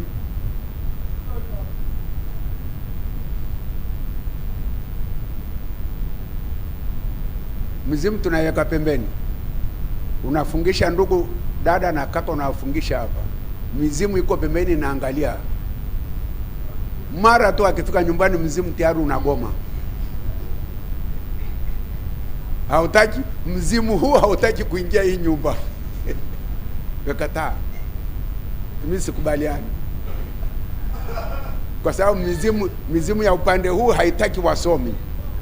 Wewe umechukua mzimu wa huko hautaki wasomi, na wewe ndio umechukua msomi. Hiyo mtapingana sana, mzimu hautakubali. Haleluya. Lakini ndio maana tulikuwa tunasema tunajaribu kuwaambia watu walioamini kwamba ni vizuri mkaoana watu mlioamini. Unaona, nyie kwa nyie, watu mlioamini. Tukiamini kwamba kama ni watu mlioamini, ile tofauti ya mizimu ya kikabila itakuwa haipo. Haleluya. Lakini pamoja na hayo, watu walioamini, je, ukoo wa kwenu umeshaondoka huko? Wewe umeamini kama Mosha, ukoo kama nani? Kwenye ukoo huu umeondoka? Maana kumbuka, unatoka mikononi mwa mizimu, na mizimu haikubaliani na hilo kwamba utoke tu hivi hivi. Wewe ndiko umezaliwa kwa damu, umekuwa registered kwa damu, na mzimu unajua. Alafu unasema tu mimi nimeokoka. Kwa hiyo mimi ni mzimu hauokoki. Sasa wewe unaokoka kivipi? Unatoka mikononi mwangu. Haleluya. Kuna namna ambayo inatakiwa. Mimi naomba nyie vijana ambao mnatarajia kuoa na kuolea, ile eneo mkae nalo vizuri, muingie kwenye ile eneo mnafahamu mizimu haiokoki. Kwa hiyo kama unataka kusema nimeokoka, kuna kitu cha kufanya kuhusu hiyo mizimu. Sasa hapo ina maana ujifunze sasa, ukae chini ufundishwe kwamba wewe umeokoka, na ili kufuta alama za mizimu na kukutoa kwenye eneo la mizimu, kuna 1, 2, 3. Watu hilo wanasema nimeokoka. Kuna mtumishi hapa alijaribu kusema nimeokoka, mizimu ikamkemea, hebu acha pumbavu. Alikuwa anataka mimi nimeokoka, mzimu kaambia wewe pumbavu, nini umeokoka? Kasema nani? Wewe kwa kuzaliwa, mimi na wewe kwa kuzaliwa kwa damu, leo naambia umeokoka. Kasema nani? Haleluya. Huyo mmoja mizimu ikamrukia, kapiga makucha, akasema basi nimesalimu amri, na sitasema tena, maana mizimu imenyanyuka.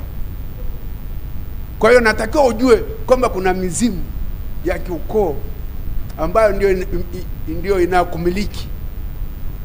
Sasa wewe kuokoka na kusema kama ni mfuata Yesu, mizimu nakuuliza, Yesu ndio nani? Unashindwa hata kumwelezea Yesu ndio nani. Wewe Yesu unaielezea mizimu Yesu ndio nani? Mizimu haimjui. Haleluya.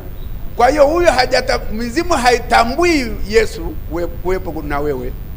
Alafu unachukua kijana, unachukua mdada ambaye na yenyewe mizimu nayo haimtambui Yesu, na wala haitambui upande huu wa pili.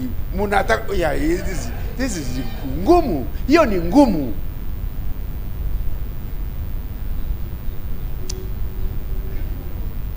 Haleluya. Huo mzimu haukubaliani na sehemu, haukubaliani na mizimu ya yule kule, na wala haikubaliani na huyo Yesu na mtangaza. Hakubali. Sasa wewe hapo unafanyaje?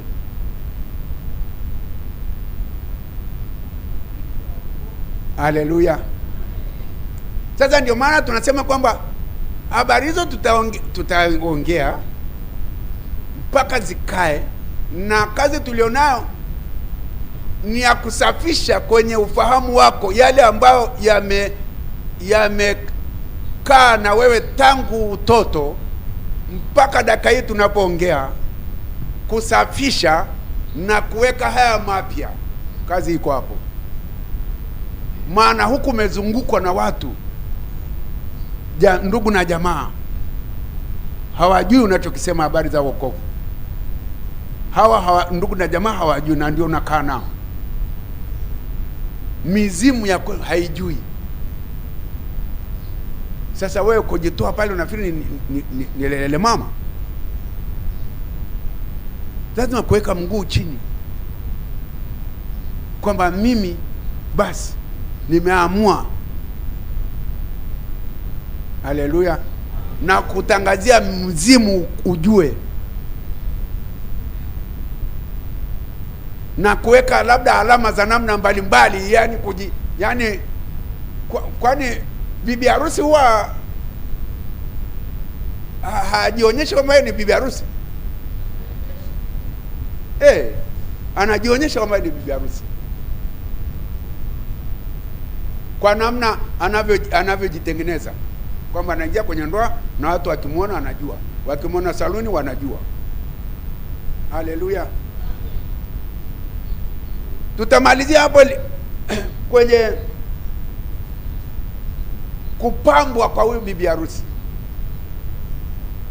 Yaani bibi harusi huyu ambaye mapambo yanayofanyika kwa bibi harusi hapa madhabahuni hapa, panatakiwa papeleke message, yani patupe ujumbe wa mbinguni.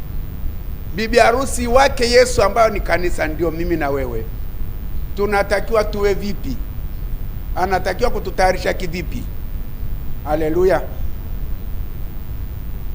Habari hizo katika Ezekieli sura ya 16 na Ufunuo 3:18 nasema ombeni mavazi meupe, na Isaya sura ya 3. Habari za mapambo watu hawajazielewa mpaka saa hizi. Wanafanya mapambo kwa ajili ya nini? Zani labda niwaulize wadada na wamama wote kwa ujumla, mnavaa hereni za nini? Mnavaa vikoka hivi vikuku mikononi, mnavaa vya nini? Mnavaa ankle chain kwenye miguu vya nini? Na wengine hawavai ankle chain, yani ile mikufu ya kwenye miguu watu hawavai, wengine hawavai. Kwa nini hawavai? Why? Hiyo ni mapambo, si mapambo? Mnavaa hereni kwa nini? Mnazaa watoto wa kike, mnaanza kuwavalisha hereni labda bila hata kuwafundisha wakajua. Mnavaa mikufu shingoni kwa nini? Haleluya. Hivi vikuku, yani vikoka, yani tunavyoita Kiswahili vikuku, Kiingereza inaitwa nini hizi? Bracelets. Ukivaa bracelets, kwa nini unavaa bracelets? Hizi za mkononi wewe uvai kwa nini, au unavaa kwa nini? Vya miguuni ambazo ni ankle chain, Kiswahili zinaitwa nafikiri ni mafurungu. Watu jina lake hawalijui, lakini imeandikwa katika Biblia hii kwa sababu ni sehemu ya mapambo.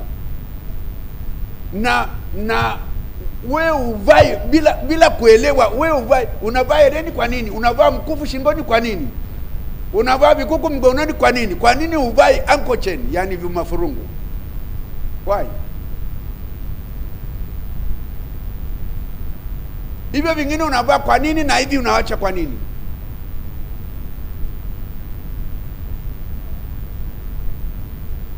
Mapambo ya namna hiyo kwenye mwili huu yanakupa ujumbe gani wa kimbingu?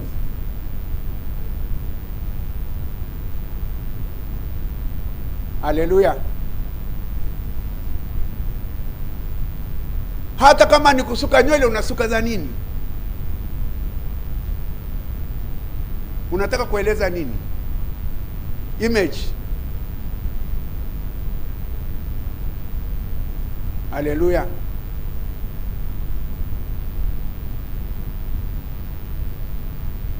Kwa hiyo sasa kujifunza kwetu, kama nimekuambia, Ezekiel sura ya 16 na Ufunuo 3 na Isaya sura ya 3 inaeleza pale.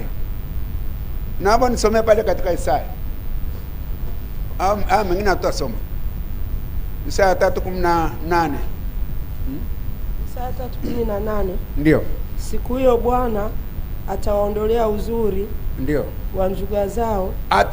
Atawaondolea uzuri wa nini? Wa njuga zao. Wa njuga zao. Na kaya zao. Na nini akaya? Kaya. Na pete za masikioni. Na pete za masikioni ambazo ndio hereni.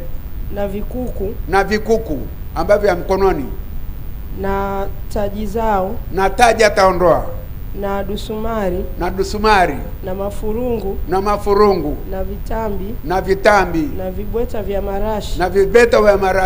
Na matarasimu. Na madarasini. Na pete. Na azama. Na mavazi ya sikukuu. Na debwani. Na shali. Jamani, hivyo vyote vinavyosomwa hivyo amesema ni uzuri. Atawaondolea uzuri.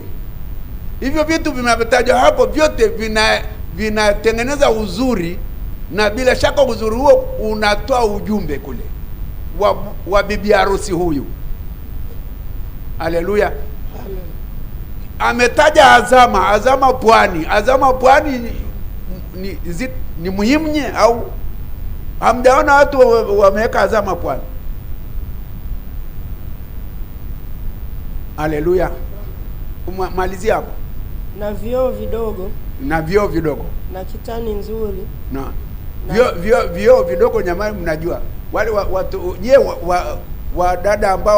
wadada ambao wanachukulia kama ndio bibi harusi, ni wale ni mfano halisi. Kwa sisi wanaume tunakaa tu ovyo ovyo. Wadada wanakuwa kama kielelezo fulani kwa degree fulani. Sisi tumekaa. Sisi wanaume ni bibi harusi au sio bibi harusi? Sasa wewe unapeleka ujumbe gani katika habari ya kujipamba kwako, ambayo kwa degree fulani wanawake wanajitahidi? Wanaume mtakosa nye wanaume, nakwambia. Kwa sababu hakuna kielelezo hata kimoja unachoonyesha. Hakuna. Haleluya. Hakuna hata kimoja kinachoonyesha wewe kama bibi harusi fulani. Hakuna. Wewe ujielewi. Mwanamume wewe unamngojea bwana harusi gani? Unamngojea wewe mwanamume wa style hii? Hakuna dalili zozote za uzuri wa namna yote ya kidunia hii kwako kuelezea mbinguni. Wewe unamngojea bwana yupi? Wanaume kwa kweli, Mungu atuhurumie. Mimi nafikiri wanaume hatuna sehemu kabisa, no chance, kwa sababu hakuna kielelezo chochote ambacho kinatoka sisi kwetu wanaume. Wakati unaona Wamasai wamevaa huku kwenye masikio wameweka madubwasha, wewe unafikiri wanaweka ya nini? Wamasai wamevaa kengele hapa mguuni hapa wakitembea inalia, unafikiri hiyo nini inaeleza ile? Wanavaa kwa ajili ya nini, na kengele zile zikipiga kelele zinasema nini?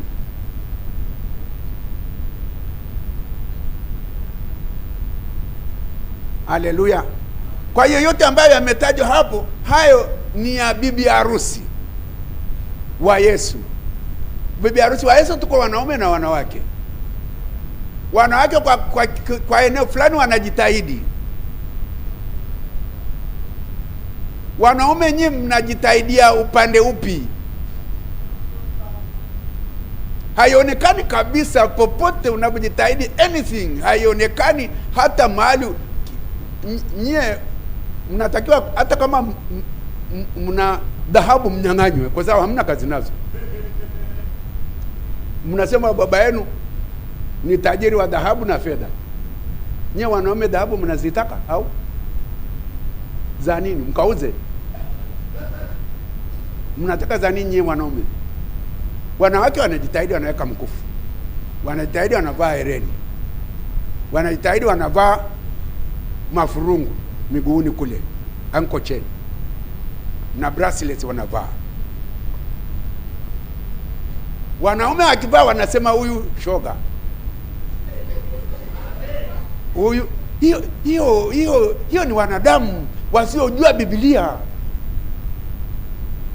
Hiyo interpretation umepata wapi kusema huyu ni shoga? Ukivaa hapa, mwanamume akivaa hereni anaambia sijui nini, unatafsiri unavyojua.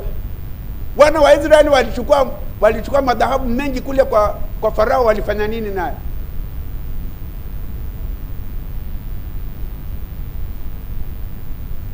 Baba yako Ibrahimu ana fedha na dhahabu. Nyie wanaume hizo fedha dhahabu mnataka za nini? Hazina kazi na nyie. Haleluya. Huna pete, huna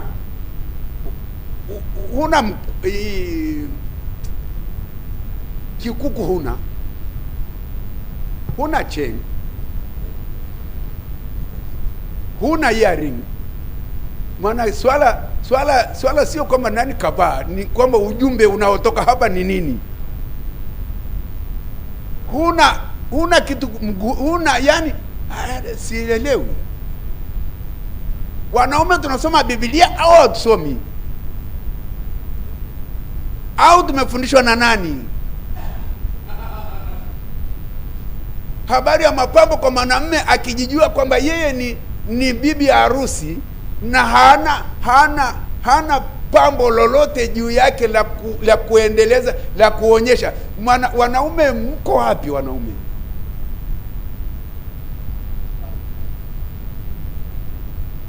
Haleluya. Mimi sielewi kama wanaume tunasoma Biblia hii au ni ipi tunasoma. Labda nyingine. Na kama tunasoma hii, wanaume chanzi za kuingia ni chache sana, wachache kabisa, kwa sababu hawana kielelezo chochote.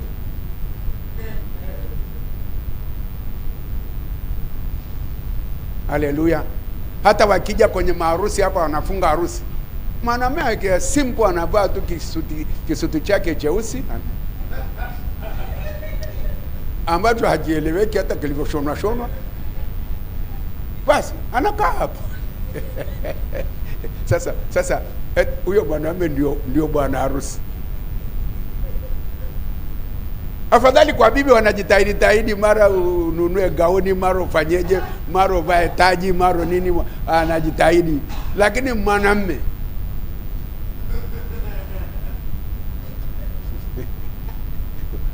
huyo ndio bibi harusi ambaye ndio Yesu. Unaona, huyo ni mwanamume, bibi harusi Yesu. Avaa kisuti.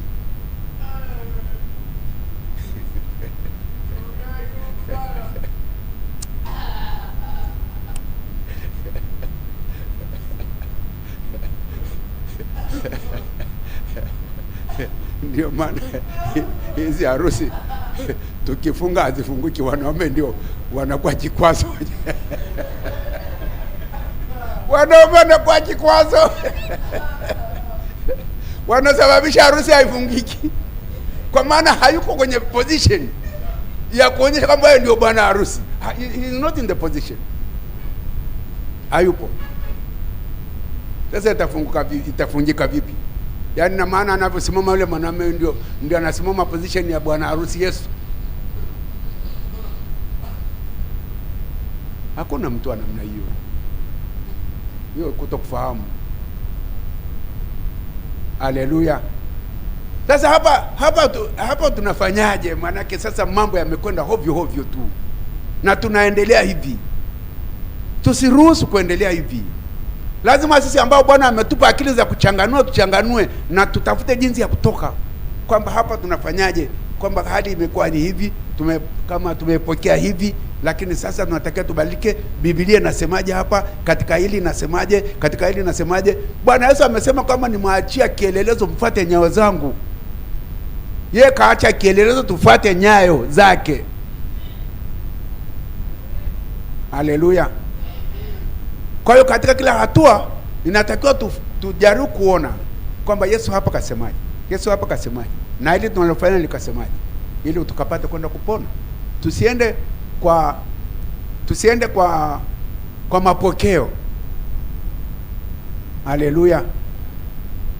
Kuna watu wengine ambao niliongea nao hili basi wakasema kama ni hivyo basi tunataka kuja kufunga ndoa zetu kwa upya, kwa sababu wameona zile za zamani hazikufungwa. Maana semina za kila siku hii ni ishara kwamba hapa hakuna kilichofungwa.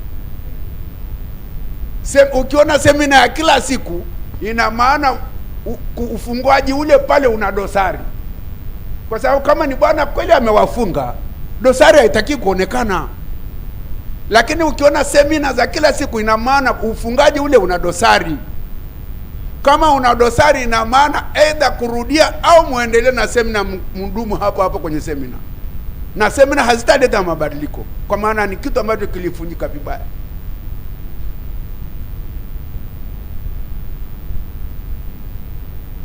Seminars cannot help you. Sasa maji yakishamajika utazoa vipi? Haleluya.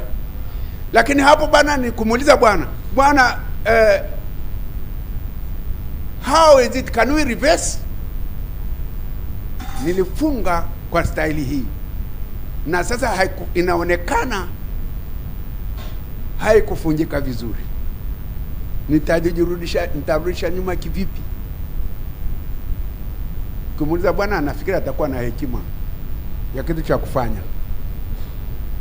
Kama ni kurudia exercise, murudie exercise. Mjue huyu anayekwenda cha kwanza kabisa uulize, anayekwenda kunifungia ni mchungaji au ni kuhani?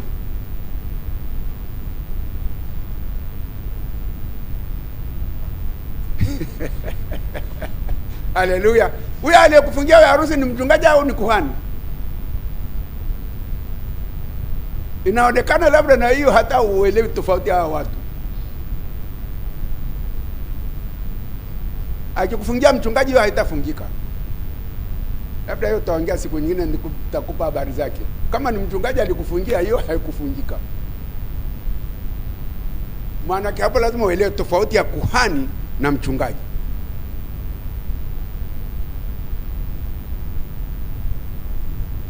Kwa bahati mbaya nyingi hizo zimefungwa na wachungaji.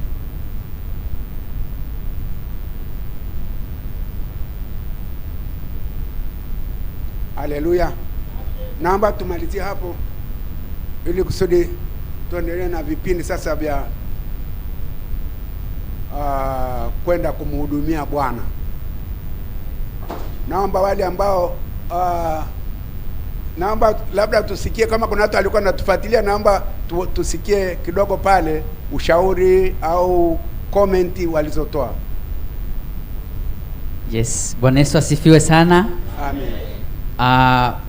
Siku ya leo ibada ya leo imekuwa moto sana na wafuatiliaji wetu unaonekana wameelewa sana. Sijajua ila tutajua jinsi wanavyo comment. Tumepata comment kadhaa pia na maswali kadhaa. Ndio. Basi naomba tuanze na maswali. Okay. Swali la kwanza, kuna mtumishi mmoja wa Mungu ameuliza, anasema, baba, makosa yanafanyika, baba, makosa yalishafanyika ya bibi harusi kuweka kushoto. Ndiyo. Wakati wa kufunga harusi. Ndiyo. Sasa leo tumeijua hii siri, tufanyeje tupone? Very crucial question. Okay. Safi sana. Okay.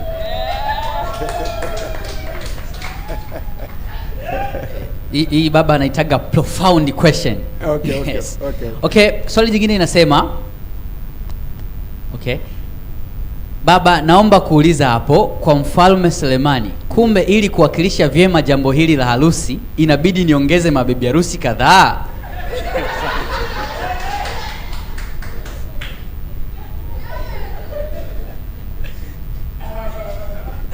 Yes, nafikiri maswali yameishia hapo. Hizi zingine ni comment. Kwa haraka haraka tutazipitia comment. Kuna mtumishi mmoja amesema nawapata safi kabisa. Nyingine anasema baba tupone. Lakini pia kuna mtumishi anasema hakika leo sijapoteza muda wangu kufuatilia haya mafundisho, nabarikiwa sana baba. Amen. Nyingine anasema kumbe tunafanya kwa kukurupuka, inabidi twende kwa ufahamu. Amen.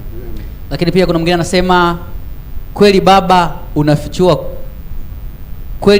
unafichua kweli yaliyofichwa, asante sana. Na pia kuna mwingine anasema Mungu atufungue sana, mimi nashangaa kwa nini ndoa zinavunjika sana na dunia imejaa ma single mothers na single fathers, kumbe watu waliwekana mkono wa kushoto. Hii point nimeondoka nayo leo.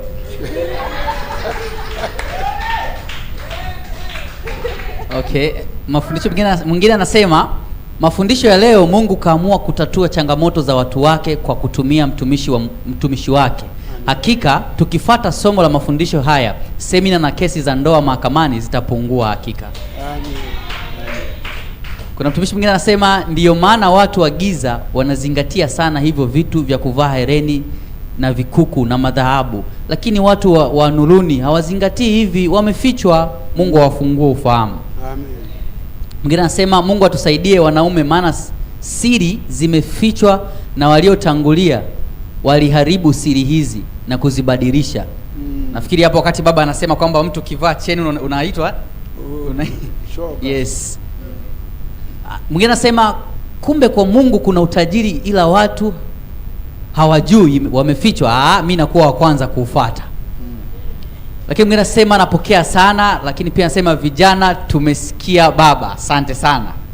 Hizo ni baadhi ya comment, lakini kulingana na muda naomba tuishie hapo. Amen. Tutaendelea tena siku nyingine. Asante sana. Katika ile swali anasema linalohusu Mfalme Sulemani, akauliza kwamba na sisi tuchukue hivyo. Yesu alipokuja, kumbuka Sulemani alikuwepo na jikafanyika hivyo. Sasa nimesema kwamba tutakuja kujifunza habari za vielelezo, symbolism, vielelezo. Usipojua vielelezo, hata hii Biblia hutaweza kuisoma kwa ielewa. Huyo Sulemani alichukuliwa kama kielelezo cha ndoa ya Kristo, akiwa ni Bwana mmoja na kanisa ambalo lina watu mamilioni ya watu waliokoka. Kwa hiyo ukijaribu kutafakari ndoa hii itafanyikaje, yeye ni mtu mmoja na sisi watu wengi,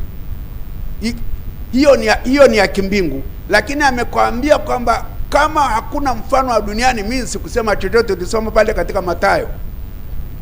Haleluya. Anasema kwa habari za mbinguni, kama hakuna mfano wa duniani sitasema chochote. Kwa hiyo kwa habari ya ndoa yake yeye Bwana na kanisa ambalo ni watu wengi, wakamweka huyo Sulemani. Lakini Yesu alipokuja akasema mwanamume mmoja, mwanamke mmoja. Hivyo ndivyo Biblia inavyosema na Yesu alivyosema. Haleluya. Kwa hiyo na maana Yesu kafuta hiyo ya Sulemani, lakini bado inasimama kama kielelezo. Ndio maana inaonekana huyu Sulemani katika kukaa hivyo, Mungu hakumkataa, hakumhesabia makosa kwamba wewe una makosa sijui manini.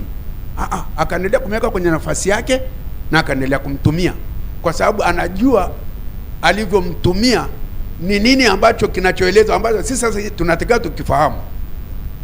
Kama yeye ameshatumika kama kielelezo, sisi tumsikie Yesu anasemaje. Yesu alikuja akasema kwamba tangu mwanzo imeandikwa hivyo kwamba mwanamume mmoja, mwanamke mmoja, bwana mmoja, bibi mmoja.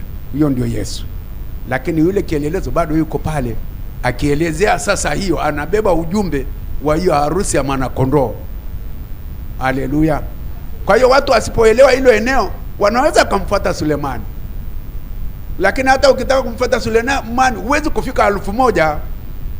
Kama unataka kumfuata Sulemani, basi pania kufika 1000. Tujue umeazimia kumfikia Sulemani. Lakini Sulemani hiyo iko hivyo, tofauti na fikra na mawazo ya watu. Kumbe kuna hiyo, yeye kama kielelezo kuna kitu anachotuelezea juu ya harusi hii. Haleluya. Ile swali lingine anasema haleluya. Swali la kwanza inasema, baba, makosa yalishafanyika ya bibi harusi kuwekwa kushoto wakati wa kufunga harusi. Sasa leo tumejua siri hii, tufanyeje tupone? Sasa ni kweli na Mungu anafikiri atakuhesabia makosa hapa uliposikia, lakini huko tulikotoka, kama walikushainuliwa watu wengine wakaongea na watu wakafanya mioyo migumu ya kupokea mafundisho, basi itakuwa bado ni makosa, na wahusika wanatakiwa kufanya toba na kuomba rehema kwa Mungu, kwa maana kilifanyika kitu ambacho kilikuwa nje ya ufahamu wao, na sasa bado wapo, wanatakiwa wafanye toba na kuomba rehema kwa Mungu. Mungu atawapa hekima ya jinsi ya kufanya. Nilikwambia huyu ambaye niliongea naye ni mchungaji wa kanisa moja maeneo kule Chalinze. Akasema kama ni hivyo, mimi napanga nije nikafungishe kwa upya, kwa sababu ile ya kwanza naihesabu kwamba iliharibika. Hiyo inawezekana kwa ni hekima Mungu ambayo anaitoa, lakini kwa maombi Bwana anaweza akakuonyesha hekima namna nyingine, kwamba na sasa umejua. Haleluya. Biblia inasema kwamba Mungu alihesabu kama zamani za giza, kwamba tulifanya kwenye giza, tulifanya kwenye makosa. Ni vitu mengi yamefanyika kwenye makosa, na mengi tunafanya kwa sababu ya mapokeo. Tumepokea kwa sababu hatukujua. Kwa hiyo lakini sasa Bwana anafikiri anaanza kuhesabia hatia hapa ambapo unasikia, na alafu unachambua kwa akili zako, unaona kwamba anachosema huyu mtumishi ni sawa, sina shaka. Kwa hiyo kumbe ni makosa. Bwana, mimi nafanyaje? Bwana atatoa hekima. Haleluya.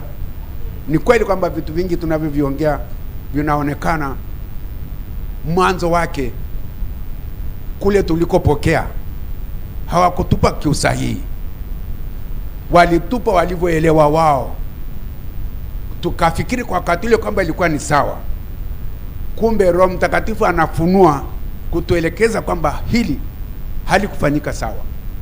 Kwa hiyo natakia kuanzia wakati huu na kuendelea mlirekebishe, na hivi tujitahidi sasa,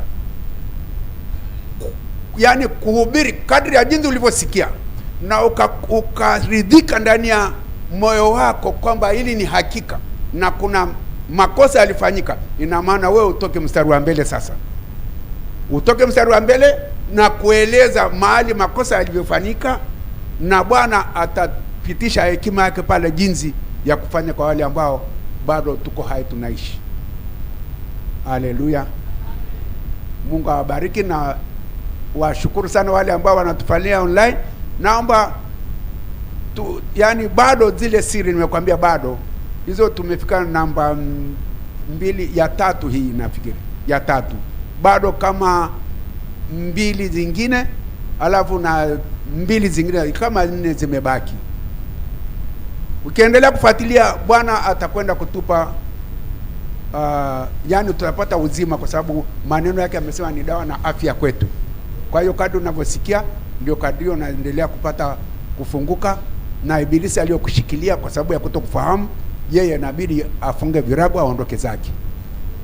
Barikiwe.